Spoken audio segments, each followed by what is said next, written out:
Bueno, buenos días otra vez.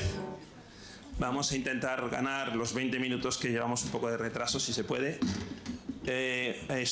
Vamos a la mesa 2, que son receptores, evaluación pretrasplante y cuidados en lista de espera, que es un tema muy interesante. Tengo la fortuna de comoderar con la doctora García Romero. Y sin más, vamos a empezar con la primera presentación, que es antecedentes de neoplasia. Beatriz, cardióloga conocida, insuficiencia cardíaca. Antes recordábamos los viejos tiempos. Creo que nos va a dar una charla muy interesante sobre temas que son muy controvertidos a la hora de seleccionar un receptor. Beatriz, cuando quieras.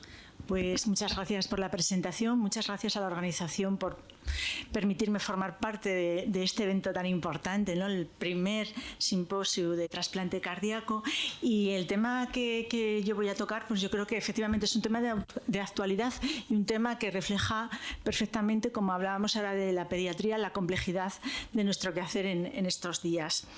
Para ponernos un poco en situación, ¿qué está pasando con nuestros pacientes candidatos a trasplante? Estamos viendo que hay un cambio en el perfil, en el sentido de que las mejoras de los diagnósticos y los tratamientos oncológicos permiten que muchos pacientes alcancen supervivencias que antes no se tenían y que obligan a pensar o considerar el trasplante como una terapia alternativa en ellos. Pero es que los tratamientos que se les proporcionan a los pacientes para sobrevivir esa neoplasia, quimioterapia, radioterapia, al mismo tiempo pueden inducir una cardiopatía, y esto favorece el aumento del pool de pacientes con insuficiencia cardíaca avanzada.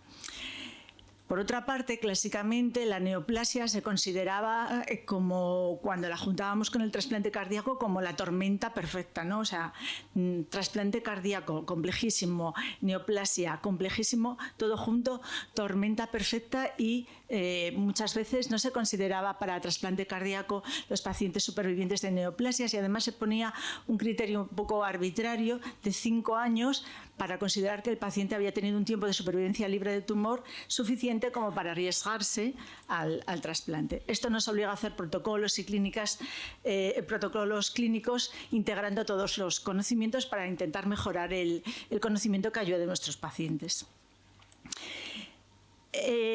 La relación entre neoplasia y trasplante cardíaco ya la vimos gracias al registro, un trabajo liderado por el doctor Delgado, en el que los pacientes incluidos en el registro desde el 84 a 2010 se consideraban los pacientes que tenían neoplasias previas.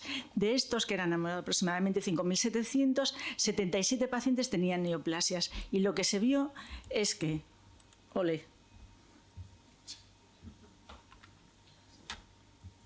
bueno, pues como pasa así con todas,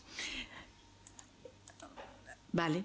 Lo que se vio es que había una relación clara entre la incidencia de tumor post-trasplante en relación a que el paciente tuviera o no tuviera neoplasia previamente. Y esto era aproximadamente un riesgo de 1,8.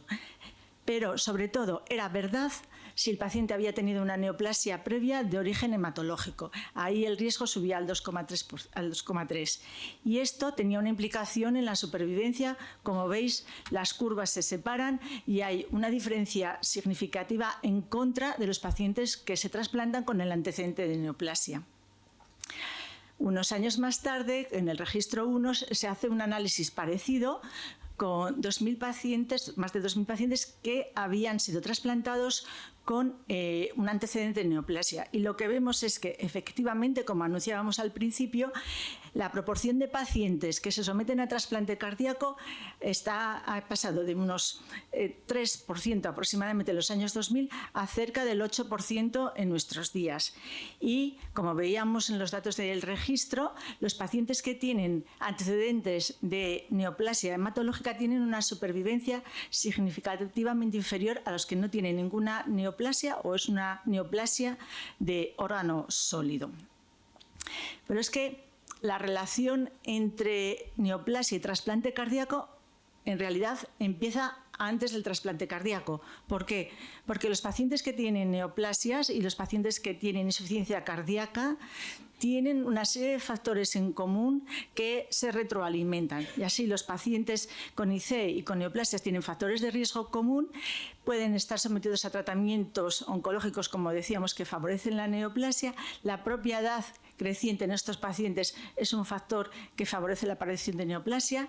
La propia insuficiencia cardíaca es un proceso con inmunosupresión y todo ello hace, como comentábamos, que haya una tormenta perfecta. Y esto lo podemos ver en datos del Grupo de Coruña, en el que comparan la incidencia de neoplasia y la muerte por esta en la población general frente a los pacientes que están con insuficiencia cardíaca. Y veis que, aún ajustados por edad, los pacientes con insuficiencia cardíaca tienen más incidencia de neoplasia. Luego, si los pacientes con insuficiencia cardíaca tienen más incidencia de neoplasia, es completamente obligatorio, antes de someter al trasplante cardíaco, hacer un screening.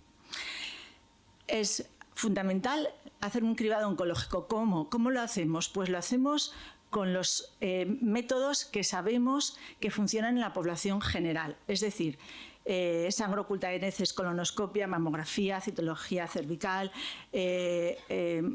PSA y tomografía de tórax en pacientes con sospecha de cáncer de pulmón. Muy importante el examen dermatológico, porque, como veremos, es una de las neoplasias más prevalentes y que condiciona la morbimortalidad post-trasplante cardíaco. Y también muy importante tener en cuenta que todos los pacientes que están en nuestras consultas de insuficiencia cardíaca deberían hacerse un seguimiento de despistaje de tumores, independientemente de que estemos pensando ya para incluirlos en lista. Si vamos a aumentar la supervivencia con la cuádruple terapia de la IC reducida, pues también podemos aumentar la supervivencia haciendo cribado.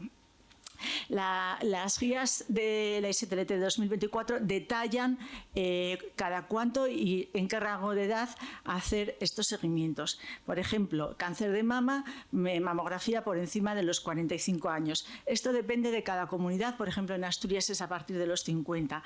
La próstata, pues hacer PSA por encima de 50 años, y si el paciente tiene factores de riesgo familiares, antes. El despistaje de cáncer de cervix a partir de los 25 años. Cáncer de pulmón, como ya avanzaba, pacientes mayores de 50 años, factores de riesgo. Cáncer de colon, cribaje con sangre oculta o heces cada 2 años por encima de los 50, y si es positivo, hacer estudios de imagen. Y cáncer de piel, seguimiento y screening buscando lesiones candidatas. Se nos ocurre también pensar que si en esta población la probabilidad de tumores es más grande, igual hay que hacer algo más que hacer el seguimiento que, digamos, hacemos en la población general. Y os pongo, por tener algún dato, un estudio de Detecta que trata de combinar datos de marcadores biológicos de DNA y de imagen para detectar en personas que están haciendo ya un cribado con el screening, digamos, poblacional normal, para ver si son capaces de detectar tumores. Efectivamente, son capaces de detectar tumores. En verde serían los tumores detectados solamente con el cribado, digamos, poblacional normal. En azul y en gris los que se encuentran sumando otras técnicas. Lo que pasa es que la sensibilidad es del 28% y la NNT pues llega a 660, con lo cual hoy en día no está aconsejado hacer estudios tipo PECTAC en pacientes para cribaje de neoplasia oculta. No solo es por la NNT, sino porque además pues, tenemos una radiación que no es desdeñable, falsos positivos, sobrediagnóstico y sobre todo que no hay una demostración de reducción de la mortalidad por estos cribados. De tal manera que no se recomiendan y únicamente se dejarían pues, para estadificación ya de un paciente con tumor o en casos muy concretos de contextos clínicos muy concretos, como por ejemplo en neoplasias hereditarias. Vale, vamos a la segunda cuestión. ¿Cuándo realizar el trasplante en pacientes con antecedentes de neoplasia? Pues como todo en medicina, cuando el beneficio supera el riesgo. muy fácil. Pero claro, nosotros estamos en una situación un poco distinta y es que la disponibilidad de órganos, como todos sabéis, es muy escasa, con lo cual nosotros nos convertimos un poco en administradores de justicia divina, por decirlo así de alguna forma, ¿no? En la que a veces tienes que tomar decisiones en las que no las tienes todas contigo, ¿no? Por eso hay que intentar tener la mayor evidencia objetiva y tratar de evitar o de discriminar a pacientes que a priori podrían no ser candidatos y que si haces una discusión conjunta con los que saben más del tumor, pues te pueden ayudar a tomar una decisión. Y lo que es muy importante, que esta decisión se debe comunicar claramente al paciente y a su entorno. Vale. Vamos a también poner en relieve que cuando estamos revisando un paciente con neoplasia, con antecedentes de neoplasia, no solo nos vamos a limitar a este cuadrante, a los factores que tienen relación con el cáncer, es decir, su historia natural, su posibilidad de recurrencia, cómo estaba el estadiaje en el momento que se diagnosticó, si tiene unas características biológicas adecuadas o que son de riesgo, cuánto tiempo lleva sin enfermedad, sino que en el contexto del trasplante tenemos que ver los otros tres cuadrantes, como datos relacionados con el trasplante o con el órgano que estamos trasplantando. En el caso del corazón es peculiarmente importante porque no tenemos alternativas muchas veces al trasplante cardíaco. Hay pacientes que no son subsidiarios de terapias alternativas, como puede ser la diálisis en un paciente que está esperando un trasplante renal. Es también muy importante ver el contexto del paciente, cómo ha quedado después de recibir el tratamiento quimio radioterápico, es decir, qué situación de fragilidad tiene, si tiene otros factores de riesgo modificables, qué lesiones ha tenido en el hígado, en el riñón como consecuencia del tratamiento oncológico y también, en el caso del trasplante, ver qué necesidad de inmunosupresión vamos a tener post-trasplante, cómo podemos ajustar el riesgo-beneficio en este contexto. Las guías nos recomiendan hacer una revisión exhaustiva de la historia oncológica, pues viendo el estadio, qué tipo de tumor, bueno, todos los apellidos que le ponen ahora a los tumores, incluidas las inmunohistoquímicas, qué tratamientos y qué complicaciones ha tenido. Puede muchas veces requerir pruebas adicionales, bien sean de imagen, marcadores o biopsias, y como ya avanzaba, aquí es muy importante, los cardiólogos somos listos, a lo mejor no tanto como los cirujanos, pero no llegamos a manejar todo lo que es el trasplante en estos pacientes. Las neoplasias hoy en día son un campo muy complejo y necesariamente tenemos que contar con las personas que más saben, y en esto a veces pues nos ayudan los compañeros cardiooncólogos, que nos sirven un poco también como referente, no solo para orientarnos, sino también pues para guiarnos por el hospital. Pues por este tumor tienes que hablar con esta persona y que va a ser la que te va a ayudar a tomar la decisión, ¿no? Otra cosa importante es el debate sobre el intervalo libre de enfermedad, que como ya avanzamos un poco al principio, antes eran 5 años para todo el mundo, fuera el tumor que fuera, ¿no? Ciertamente, hoy sabemos que todos los tumores, bueno, cada tumor es, digamos, un mundo, y hay tumores que permiten unos intervalos de espera muy cortos, mientras que otros más agresivos, lógicamente, requieren más prudencia. Y ahí está lo que es el concepto de riesgo biológico real, que no solo debe ser los tiempos, sino que cuál es la probabilidad de recurrencia, la supervivencia específica del cáncer y las comorbilidades que puede tener el paciente. De tal manera que cada paciente vamos a tomar una decisión individualizada, es decir, no hay 2 tumores de pulmón igual o 2 tumores de mama igual, cada paciente va a ser el tumor y todas sus circunstancias. ¿Por qué es importante que hagamos esta flexibilización? Pues porque hay tumores que no necesitan esperar, y sabemos que un paciente en ICE avanzada, cuanto primero se trasplante, menos probabilidades de complicaciones cardiovasculares. O sea que debemos de ir a por ello. Muy resumido, que ahora pasaremos un poquito por alto, pero las guías que nos dicen, bueno, pues algo como muy intuitivo, ¿no? Contraindicación absoluta cuando un paciente tiene una neoplasia activa o una enfermedad metastásica. En ese momento contraindicaría el riesgo. ¿Qué tumores podrían ser subsidiarios? ¿Qué tumores podrían ser subsidiarios o qué pacientes con tumores podrían ser subsidiarios de una inclusión precoz?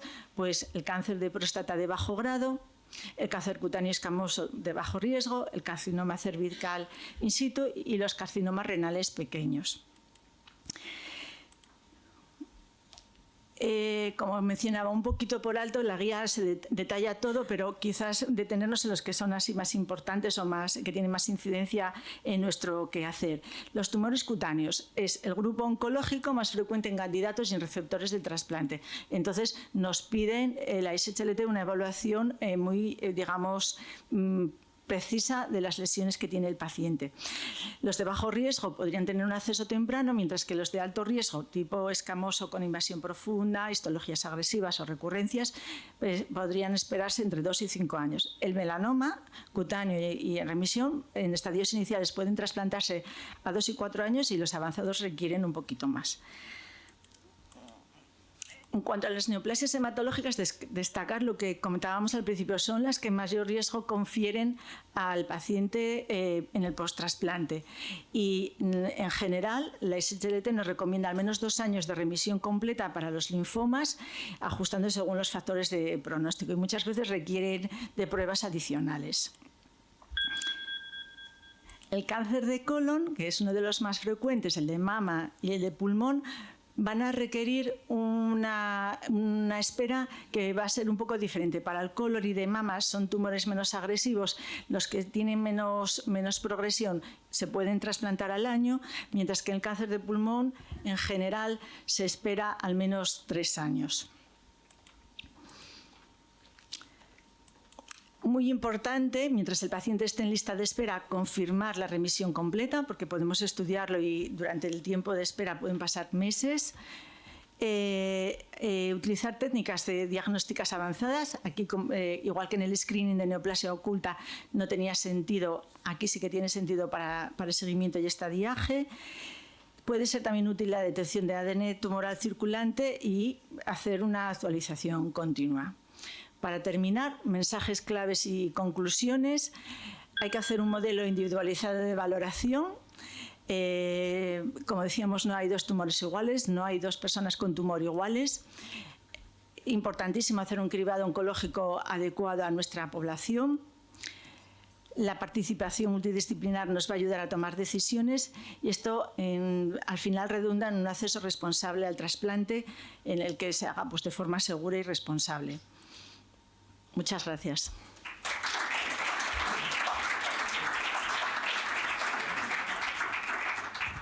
Ahora ya pasamos al tratamiento antitrombótico en lista de espera con María del Val Groba, que viene del Hospital Universitario Dr. Negrín y que, como sabéis todos, pues también está trabajando en este tema.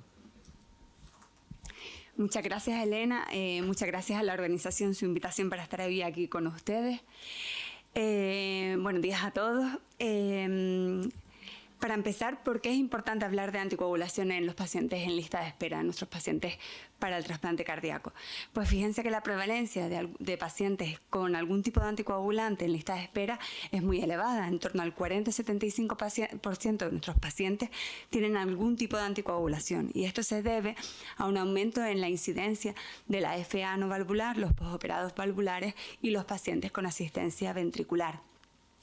A esto se le suma que hay un cambio en el paradigma de la anticoagulación, donde los anticoagulantes de acción directa están desplazando la warfarina, como ven en la imagen central, y se han consolidado como la principal estrategia en nuestros pacientes con FA no valvular. Y este es el núcleo del problema. El trasplante cardíaco es una cirugía no programable, es una cirugía no electiva, donde tenemos que equilibrar el riesgo hemorrágico del trombótico. ¿Y qué nos dicen las guías? Pues el primer punto es que tenemos que tener un plan definido ya en el momento que incluimos a nuestro paciente en lista de espera. Y aquí tenemos que contemplar 5 puntos. ¿Por qué está nuestro paciente anticoagulado? ¿Cuál es la urgencia del trasplante? Antecedentes personales que contemplen factores de sangrado y de tromboembolismo. el contexto clínico, si nuestro paciente está ingresado ambulante, y factores logísticos como son el uso de tener agentes de reversión en nuestro hospital.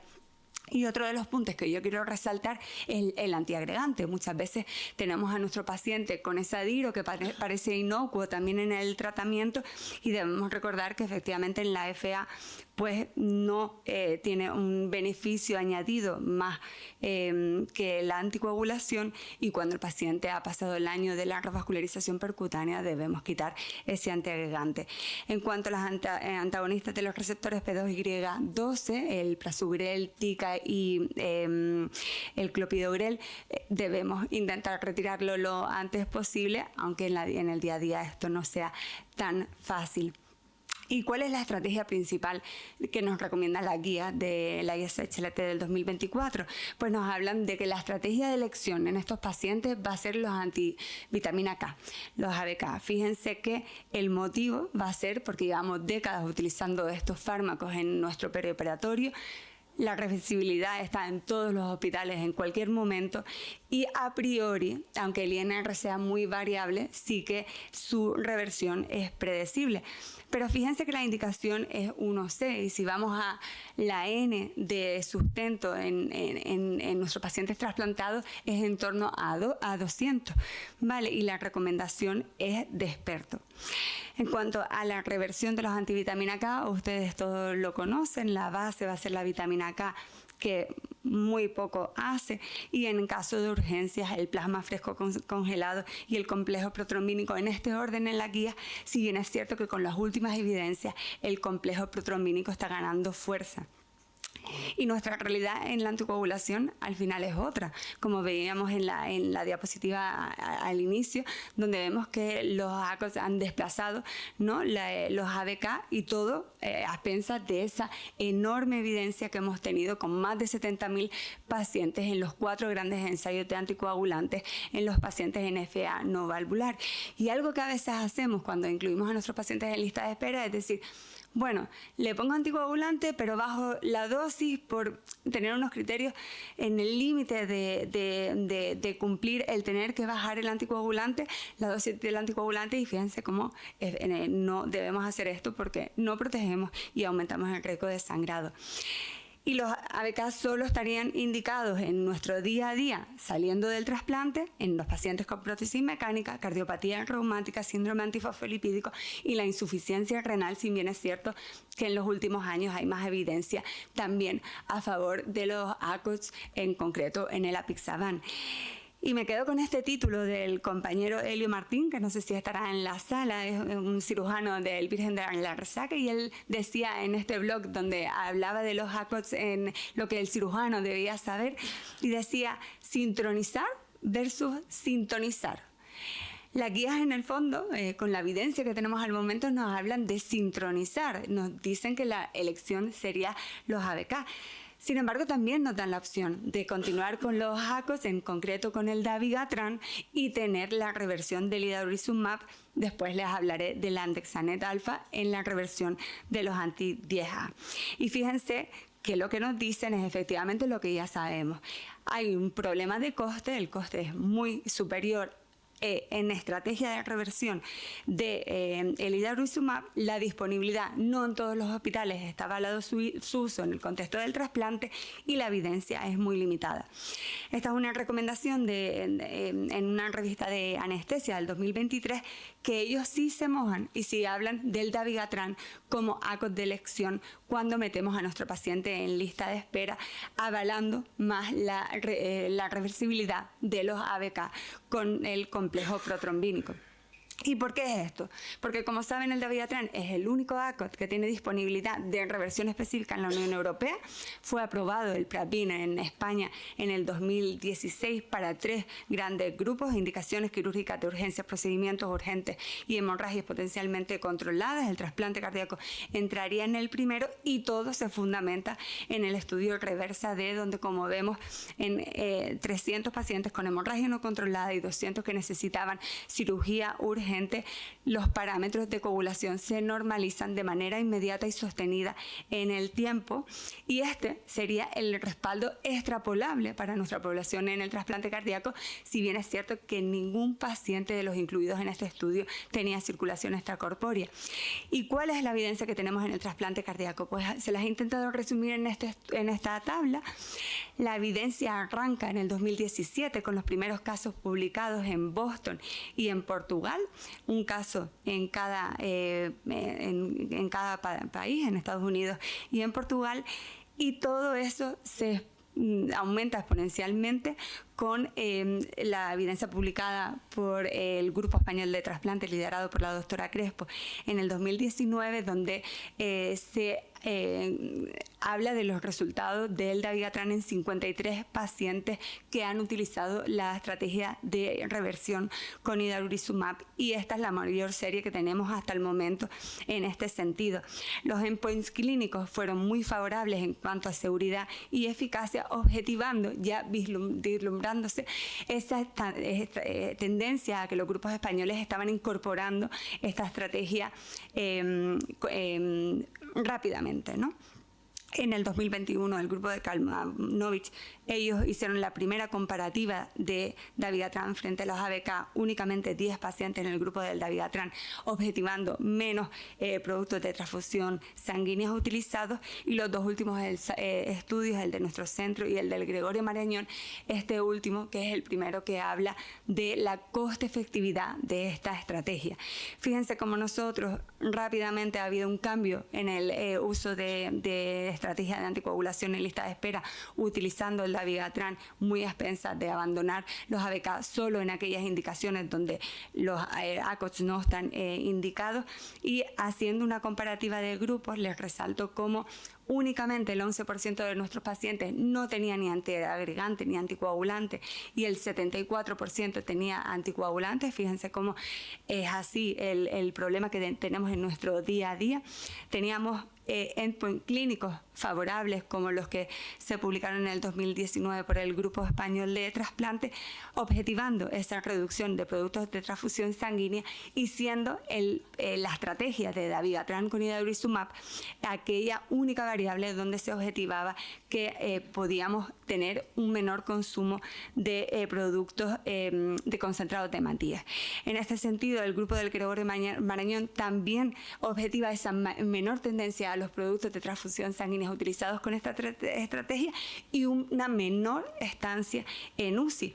Todo esto, si tenemos en cuenta los costes en su global, pues hace que ambas estrategias sean equiparables, a pesar de que el coste inicial de la estrategia con el idarurizumab, que lo penaliza mucho, pues de 6.500 euros, pues sea mayor. Por todo ello, la evidencia en estos 130 pacientes es consistente: no hay trombosis, supervivencia elevada, menor tendencia al sangrado, y por ese consumo menor de productos de transfusión sanguínea. El uso es fácil, no requiere reconstruir, se puede utilizar en 2 infusiones o por bolos, y podemos repetir dosis. En cuanto a la apixaban, también hay cierta evidencia, muy poquita, como pueden ver en este estudio del grupo de Atlanta con 3 pacientes, y este estudio de 19 pacientes en población pediátrica, 18 de ellos tenían asistencia ventricular mecánica y 1 con tromboapical. Y en estos pacientes también pues los resultados fueron buenos. En cuanto a la dexaneta alfa, que nos hablan la guía, pues la evidencia ya se forma, va más en contra.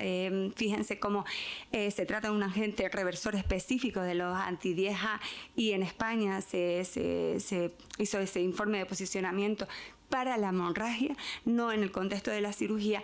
Y fíjense como el año pasado ya se empezaron a publicar casos de trombosis, de resistencia a la heparina, y de generar estados protrombóticos muy difíciles de manejar, que tenemos que ser cautos, y por ello no utilizarlo en el trasplante cardíaco.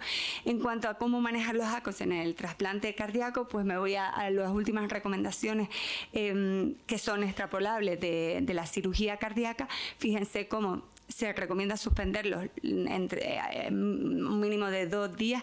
En el trasplante cardíaco muchas veces es inviable, no requieren monitorización. El bridging con heparina no se recomienda el Andexanet alfa, no se recomienda las estrategias en cirugía urgente, pues consolidado el idarurizumab, en los anti-10A, el complejo protrombínico, y cuando no tenemos idarurizumab, pues también utilizaremos el complejo protrombínico y la hemodiálisis si fuera necesario. Fíjense estos dos escenarios que también son muy comunes en nuestro día a día: el trasplante, situación de urgencia con asistencia de corta duración y las asistencias de larga duración. Las recomendaciones nos las ponen en el ISHLT del 2023, y a modo muy resumido, pues en el balón se puede considerar, cuando tenemos 1 a 1, el soporte, estando recomendado cuando el soporte es más largo, de 1 a 2 a 1 a 3, o otra condición como la FA que necesita la anticoagulación. En el Impela necesitamos la anticoagulación en el momento de la inserción y mantenimiento. En el Centrimac también, teniendo especialmente cautela en las primeras 6-12 horas que se recomienda posponer, y en el ECMO, donde la evidencia es más sólida y se recomienda en todos nuestros pacientes con ECMO. Siempre vigilando signos de sangrado en el sitio de implantación, sangrado gastrointestinales, hemorragia cerebral, signos de hemólisis, evolución plaquetaria, funcionamiento de dispositivos, etc. Siendo la anticoagulación un equilibrio dinámico que necesita una monitorización continua. El manejo va a ser fino, tenemos que no solo tener en cuenta la anticoagulación, sino también los sangrados que son muy comunes en esta población.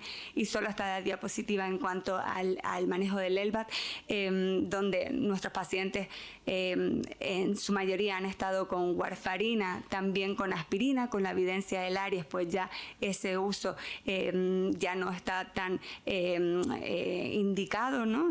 Sistemático, y cuando haya disponibilidad del donante, pues tendremos esa reversión con complejo protrombínico, vitamina K intravenosa, y si necesitamos plasma fresco, y en el caso de la heparina, pues suspender la heparina entre 4 o 6 horas antes, y valorar también con el tromboelastograma y el ROTEM. Fíjense que sí, en el 2017 tuvimos una mala experiencia, unos malos resultados en cuanto a la anticoagulación con dabigatran de nuestros pacientes con asistencia ventricular de larga duración, si bien es cierto que la Apixaban ya empieza a tener datos en pequeños tamaños muestrales, pero sí bastante favorables, y ya un poco más a largo plazo, a 2 años, con los estudios que se han ido publicando en los últimos años. Y el señor Kamprad, que es el fundador de IKEA, ¿vale? Yo tampoco lo conocía, él dice que el veneno más peligroso es el sentimiento del logro, y el antídoto es cada tarde pensar que se puede hacer mejor mañana. Y en este sentido, el Grupo Español de Trasplante lo sabe bien, y bueno, se han unido fuerzas para llevar a cabo el estudio Darwin sobre la estrategia de dabigatran con idarurizumab en nuestros pacientes en España. Y ya fíjense cómo hay más de 381 pacientes con esta estrategia, que nos dará luz acerca de cómo lo estamos haciendo, porque se ve que en España sí que lo estamos utilizando bastante sistemático. En cuanto al coste, pues eso ayudará, porque en el 2030 pierde la patente, y en este sentido pues ayudará a que ese coste sea menor y más accesible. Hay otros métodos como el Cytosorb, donde se habla de la hemoserción de la Apixaban, del ticagrelor, que también puede ayudar en este sentido, pero la N también es muy bajita. Habrá que ver cómo vamos, y obviamente en la revolución que estamos viviendo con las LVAD y las asistencias de corta duración, a ver si con esos dispositivos que estamos viendo más hemocompatibles, donde menos trombosis hay, pues a lo mejor podemos hilar más fino con la anticoagulación y ser más precisos en cada paciente. Como conclusión, la prevalencia de los pacientes con tratamiento antitrombótico en lista de espera es elevada y refleja un desafío clínico en nuestros programas de trasplante cardíaco. La decisión sobre esta estrategia de anticoagulación debe adoptarse considerando el riesgo de tromboembolismo individual y la viabilidad de reversión, debiéndose establecer un plan de reversión en el momento de incluir a nuestro paciente en lista de espera. Los ABK constituyen el tratamiento de referencia a día de hoy en lista de espera, si bien es cierto que con las nuevas evidencias pues esto podría cambiar. Seguiremos sintonizando o sintonizaremos con lo que estamos viviendo a día de hoy.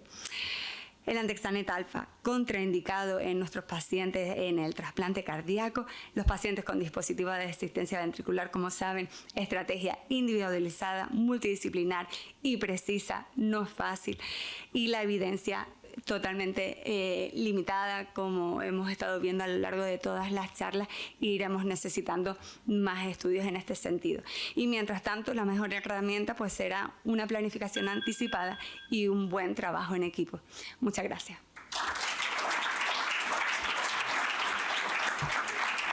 Muchísimas gracias, Maribal. Y ahora ya pasamos a la última sesión de esta mesa, que es el paciente sensibilizado, evaluación y manejo, y nos la dará Inés Pont, que viene de La Paz. Muchas gracias. Bueno, pues en primer lugar, muchas gracias a la organización por la invitación a participar en esta charla, y efectivamente yo voy a hablar acerca del paciente sensibilizado, ¿no? Como todos sabéis, la alosensibilización es la presencia de anticuerpos anti-HLA preformados que producen las células plasmáticas, pero también lo es el potencial de producir esos anticuerpos rápidamente gracias a la memoria inmunológica que tienen las células B de memoria. Pues bien, la prevalencia está en ascenso, cada vez trasplantamos más pacientes pues, con asistencias, cardiopatías congénitas, y ahora mismo se estima que entre el 10 y 30% de los pacientes trasplantados cardíacos tienen un PRA del más del 10%. Eso implica que estos pacientes tienen una menor probabilidad de recibir una oferta apropiada y por lo tanto esperan más tiempo en lista y asocian una mayor mortalidad en lista de espera.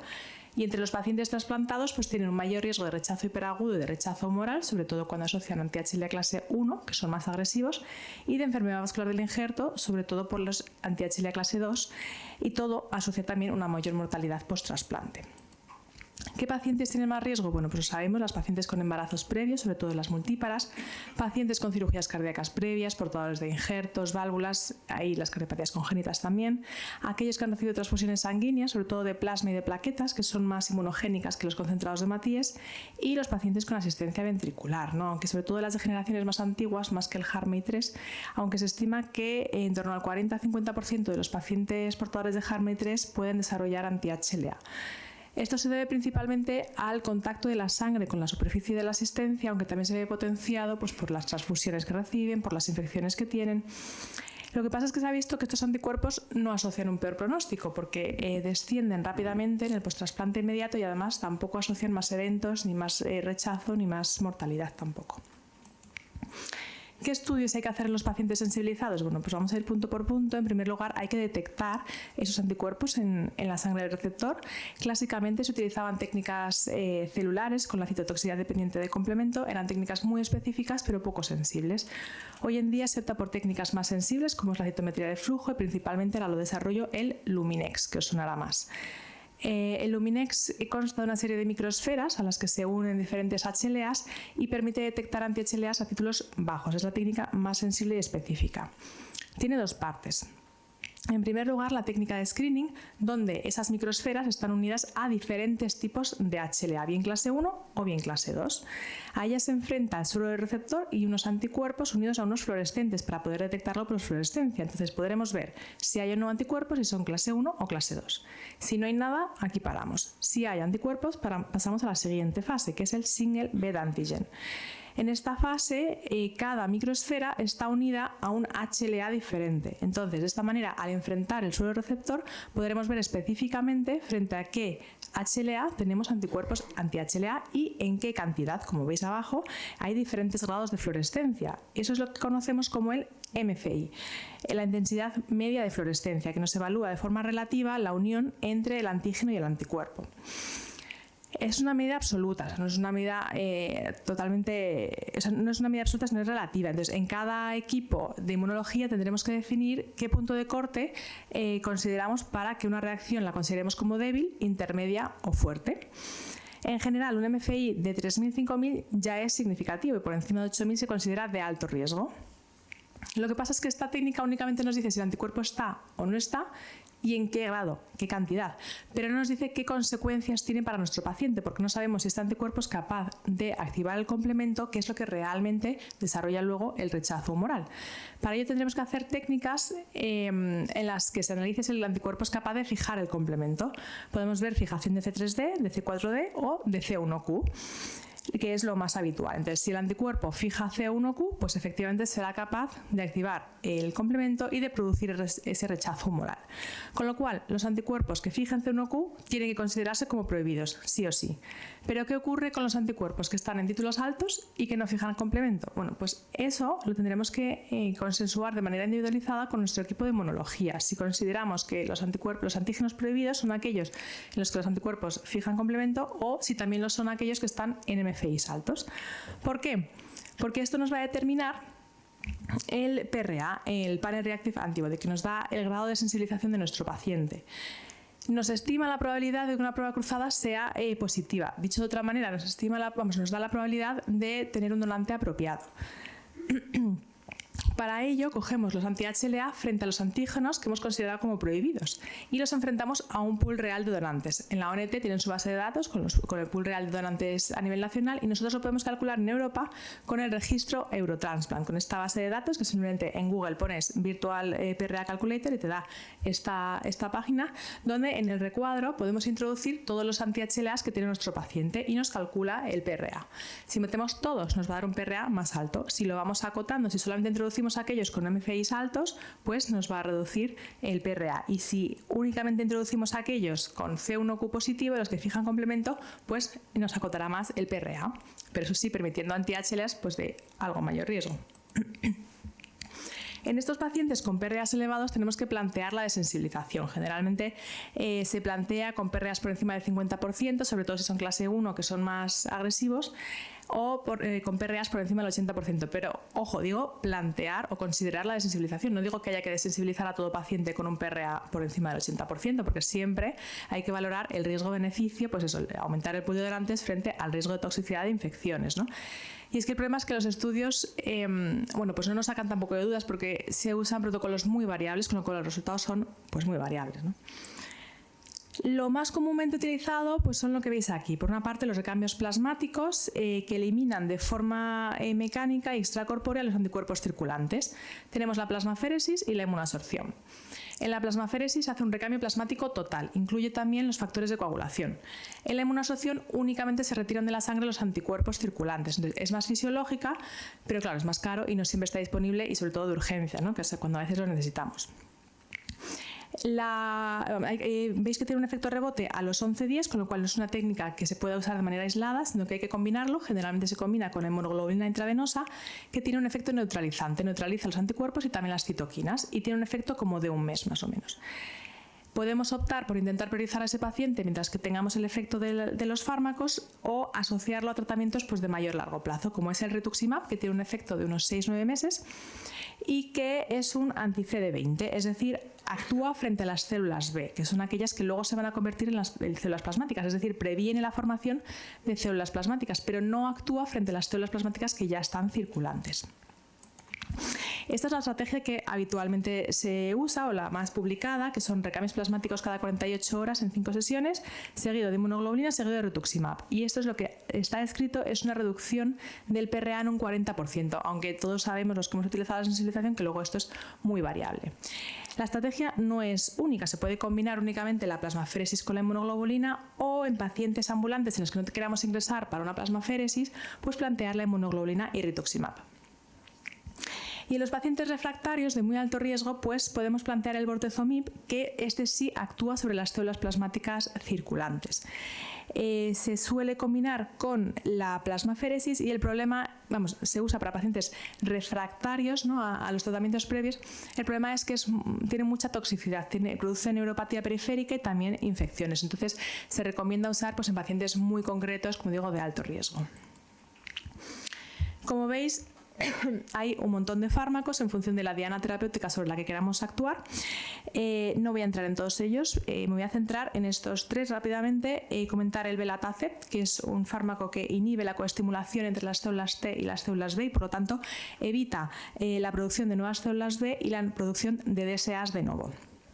Además, también se ha aprobado ya para el tratamiento de mantenimiento en trasplante renal y se usa de manera mensual.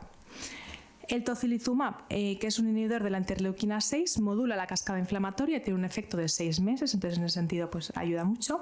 Y el eculizumab, que se ha comentado brevemente antes, pues es un inhibidor del complemento y es efectivo para los pacientes que se trasplantan con una prueba cruzada positiva, evitando el rechazo hiperagudo y el rechazo humoral. Son todos fármacos de segunda, tercera línea y que se suelen usar combinados con las otras estrategias que he planteado previamente.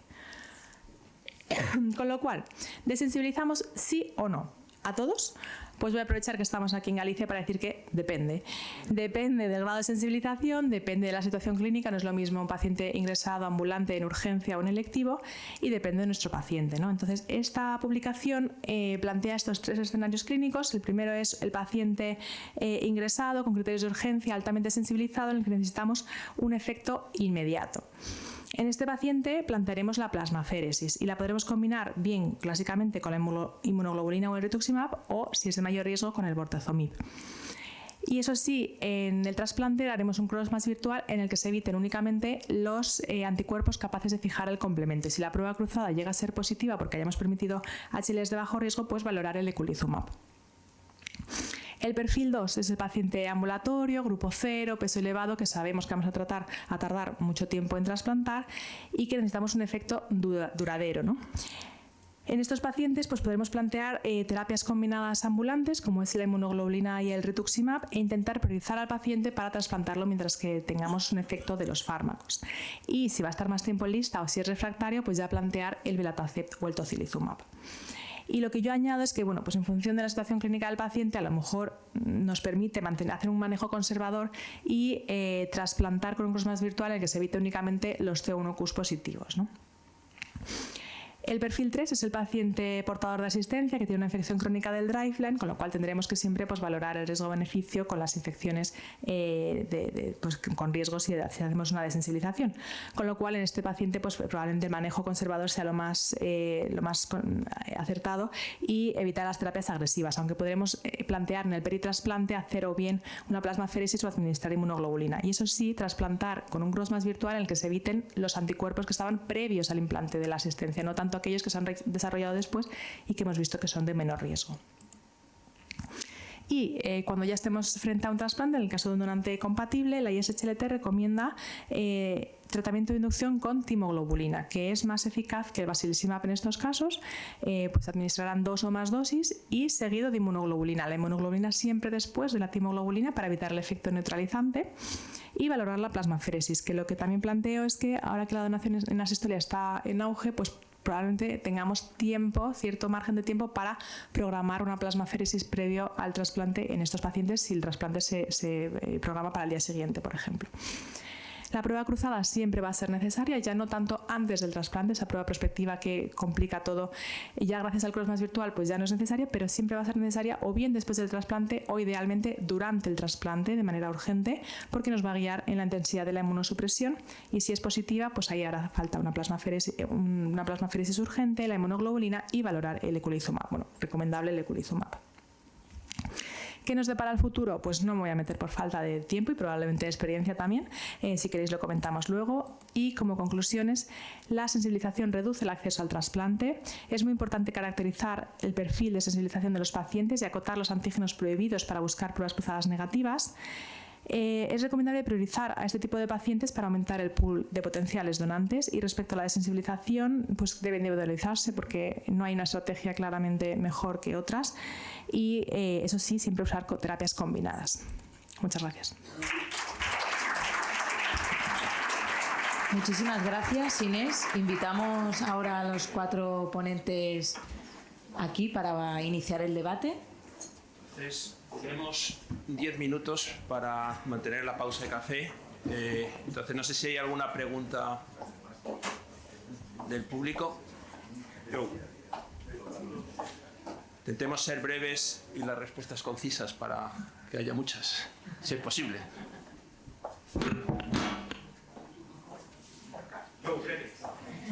Yo solo a Marta, respecto a la diapo que has presentado, ¿no? de que realmente la terapia de reemplazo renal se asocia a mayor mortalidad, ¿no? Pero mi pregunta es, ¿esto es la causa o es la consecuencia? ¿No? Porque yo creo que ¿no? Quizás da el mensaje equivocado, ¿no? De que la terapia de reemplazo renal, ¿no? En el trasplante no se debe utilizar cuando a veces es necesaria, ¿no? Y yo creo que una terapia de reemplazo renal precoz es mucho mejor para tu paciente que si esperas a que esté fatal.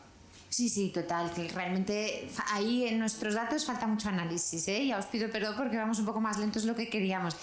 Sí es cierto que aunque entres en trasplante con una función más o menos renal normal, el haber hecho una diálisis post es un grandísimo predictor de insuficiencia renal, ¿no? A lo largo, y eso sí que es un predictor de mortalidad a lo largo, pero claro, hay una asociación tremendísima. Fíjate, fallo primario del injerto es lo más asociado a insuficiencia renal. Pues obviamente no es el riñón lo que mata, ¿no? En ese caso. Yo también iba con Marta. Es el trasplante combinado. Yo creo que el corazón-riñón lo hemos conseguido encajar más o menos. Enferman simultáneamente. Te sientes confortable cuando lo pones. El trasplante combinado cardiohepático es otro tema. Primero, para mí es un reto que ocurre una vez cada año o cada 2 años. El reto real, porque los resultados que muestras de los registros están contaminados por la polineuropatía amiloidótica familiar. Son hígados con función hepatocelular normal, sin hipertensión portal, y eso seguramente lo podríamos hacer con los cirujanos cardíacos sin necesidad de los cirujanos generales. Pero un hígado con hipertensión portal, cuando tiene una cirrosis, por ejemplo con virus C y tal, me parece un reto que yo no he conseguido encajar, porque no consigues saber qué resultados hay realmente con eso. La única vez que decidimos hacerlo era una cirrosis con virus C y una cardiopatía grave, donde el MEL se afecta muchísimo con la insuficiencia cardíaca, que le sienta fatal, y decidimos hacerle un trasplante cardíaco solo y no fue bien. Bueno, como es el 50%, seguro que el siguiente nos sale mal, pero no sé, ¿este reto es solo para nosotros o compartís un poco esa visión? Sí, nosotros hemos hecho varios pues en algún congénito, un síndrome de UL, recuerdo que hizo una cirrosis por fallo derecho. Realmente, como tú dices, está muy contaminado por la amiloidosis, esos buenos resultados, ¿eh? Lo que pasa es que realmente trasplantar a alguien con cirrosis es muy mala idea, ¿eh? Entonces, aunque añade complejidad seguro y todo el rollo este que les pasa con la vía biliar y ¿no? Que ahí hay una serie de complicaciones si salen de quirófano, luego pobres también tienen un montón de... Pero es que la cirrosis ahí sí te pillas los dedos. Yo he visto mucha diferencia, ¿no? En cardiorrenal te puedes equivocar y haces el riñón luego, ¿no? En el cardiopático, como te equivoques, la lías mucho, realmente. Entonces, coincidiendo con que ahora hay tantos hígados que parece que los regalan, ¿no? Quizás es algo que igual en casos muy seleccionados no debería ser tan anecdótico, porque, ¿no? Si sobrevives al quirófano, que la mayoría lo hacen bien, no parece una cosa tan mala, pero sí, datos clarísimos de lo que pasa con el cardiohepático no tenemos. Sí sabemos lo que pasa cuando trasplantas una cirrosis, que eso sí que sería evitar, ¿no? Esto es una pregunta para María. ¿Qué pacientes crees que tienen hoy en día sentido mantener con anticoagulación con antivitamina K en pacientes que están en lista de espera para trasplante cardíaco y que no tienen contraindicación para un NACO, ¿no? ¿Tiene sentido mantener alguna así o ya debemos cambiar del todo a todos, pasarlos a NACOs? Yo soy un poco categórica y la verdad que nosotros hemos cambiado totalmente. Es decir, aquel paciente que viene con NACO lo mantenemos y no hemos sincronizado ninguno en los últimos años, ¿no? Que no tengan indicación de la antivitamina K, ¿no? Y nuestros cirujanos están convencidos, nuestros anestesistas están convencidos, nosotros estamos convencidos, los cardiólogos. Entonces es una estrategia que nos parece tan fácil, tan buena, donde los mismos cirujanos ven que los pacientes sangran menos, el anestesista lo ve también a nivel del consumo de complejo de transfusiones, etcétera, ¿no? Y que no entendemos por qué no se ha generado esa evidencia antes. Es verdad que una vez presenté los datos en un congreso hace 2 años europeo y el que me moderaba, estaba intentando recordar el nombre, pero no. Total, que él me dijo, pero ¿cómo están haciendo eso en España si eso es tan caro? Entonces, yo creo que el principal limitante es el dinero. Por suerte, tenemos una salud pública óptima, buena, y después yo creo que hay un grupo donde también hay como ambición por mejorar, ¿no? Y la verdad que yo cuando estaba haciendo la revisión de la presentación y leí el blog de este compañero, Elio, digo, wow, qué bonito el juego de palabras, porque es así, al final debemos sintonizar con lo que estamos haciendo, con lo que hay a día de hoy. Si los ACOS son tan buenos, porque después cuando llega el momento de lista de espera, los cambiamos a ABK, sabiendo los problemas que tenemos con esta anticoagulación, ¿no? Pero además has dicho que es coste efectivo, si no recuerdo mal, ¿no? Sí. Exacto, y eso en el 2024 los compañeros del Gregorio pues hicieron ese análisis que, teniendo en cuenta el ingreso en UCI, que es verdad que en el preanálisis que nosotros hemos hecho del Darwin nosotros no tenemos diferencias en estancias en UCI, tampoco en nuestro estudio que hicimos en el Negrín. Entonces, ellos tuvieron en cuenta esa estancia en UCI y efectivamente los resultados fueron equiparables, ¿no? En el 2030 cambiará totalmente la cosa y yo creo que ya ahí no tendrá excusa nadie. Pero bueno, vamos a ver con nuestros resultados si verdaderamente convencemos a los escépticos. Pues te agradezco la respuesta categórica. Gracias. ¿Quieres hacer alguna pregunta tú? Sí, yo tenía una pregunta para Inés. En las técnicas de sensibilización, el paciente que a mí más me preocupa es el paciente con un dispositivo de asistencia ventricular y con un PRA del 80% previo al implante. Estos pacientes para mí me parecen de alta complejidad y nunca sé qué decisión tomar. Bueno, sí, son muy complejos. Lo bueno es que tienes margen para esperar, ¿no? Porque estás bien asistido, con lo cual tienes ese margen. O sea, el corazón llegará, acaba llegando. Pero probablemente yo creo que también nos da un poco de miedo la desensibilización porque tenemos en mente la plasmaféresis, que tiene muchísimos riesgos, es un ingreso prolongado, que para el paciente que está bien, ¿no? Pues dices, ¿qué hago? Pero hoy en día hay otras técnicas, ya se está cambiando un poco el paradigma de no tanto intentar retirar los anticuerpos, sino probablemente evitar la producción de DSAs de nuevo, bueno, pues más centrado en actuar sobre células plasmáticas. Por ejemplo, el Belatacept es un fármaco que en estos casos va muy bien porque tiene un poco de efecto más a largo plazo y evita pues esa memoria inmunológica. Entonces, probablemente al estar cambiando la forma que tenemos de tratar la desensibilización, ya no nos tiene que dar tanto miedo, porque es verdad que cuando te empeñas en hacer la desensibilización con la plasmaféresis, inmunoglobulina, rituximab, pues hay riesgo de infecciones, que son pacientes que son de alto riesgo de infeccioso también. Pero yo creo que con las estrategias que van saliendo tenemos que perderle un poco el miedo a la desensibilización, y luego tenemos ese margen de tiempo, si está asistido, de que al final acaba llegando, lo que pasa es que hay que esperar. Entonces, claro, de ahí, si se intentara priorizar también a estos pacientes, pues te permite aumentar el pool de donantes y que le lleguen más ofertas, aunque luego rechaces muchas, claro. Pero bueno, yo creo que se pueden plantear estrategias, no tanto en la plasmaféresis, que probablemente en estos pacientes no está indicada, pero sí a lo mejor plantear inmunoglobulinas o un rituximab y que deje tiempo para hacer efecto, que deje de producir células plasmáticas. El Belatacept se puede considerar. O sea que yo creo que como va cambiando el tipo de sensibilización, le tenemos que perder un poco de miedo, yo creo. Nada más para informaros que no sé si lo sabéis todos, pero ya hemos organizado un sistema para homogeneizar el PRA y que tengamos un estándar español cruzándolo con todos los donantes españoles que tenemos en CORE. Y bueno, que es el inmunólogo del centro el que, de acuerdo con el cardiólogo, decide qué antígenos prohibidos son los que tiene ese paciente. Pero bueno, simplemente para vuestra información. Sí, no me he metido ahí también por falta de tiempo, pero claro, esto también ayuda muchísimo a la logística para encontrar un donante apropiado, porque si ya viene con esa información previa, esa prueba cruzada previa, pues evitas el retraso que puede suponer, ¿no?, a la hora de encontrar un donante, o sea que sin duda.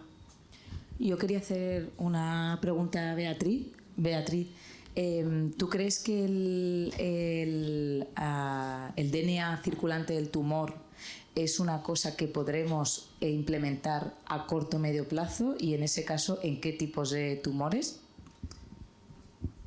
Yo creo que ahí también hay un problema de disponibilidad y de dinero nuevamente, ¿no? Entonces, Quizás la indicación estaría más en tumores con alta probabilidad de recidiva, que es donde tú puedes tener más dudas a la hora de incluir un paciente, aunque esté, digamos, curado, ¿no? Hay particularmente las neoplasias hematológicas y quizás el cáncer de pulmón sean las que tengan más sentido, ¿no? Probablemente también sea una limitación de disponibilidad más que de necesidad. No sé si alguien tiene alguna pregunta más del público. Estamos on time. Muy bien, bueno, pues cerramos esta mesa. La verdad es que ha sido súper interesante y un poco, ¿no? La conclusión es que la indicación de trasplante cardíaco, esto lo tenemos todos muy claro, pero claramente el paciente candidato cada vez es más complejo y lo difícil va a ser estratificar el riesgo en cada uno de ellos con todos estos temas que hemos hablado, ¿no? Así que nada, muchísimas gracias a los ponentes y a los asistentes por haber estado aquí presentes.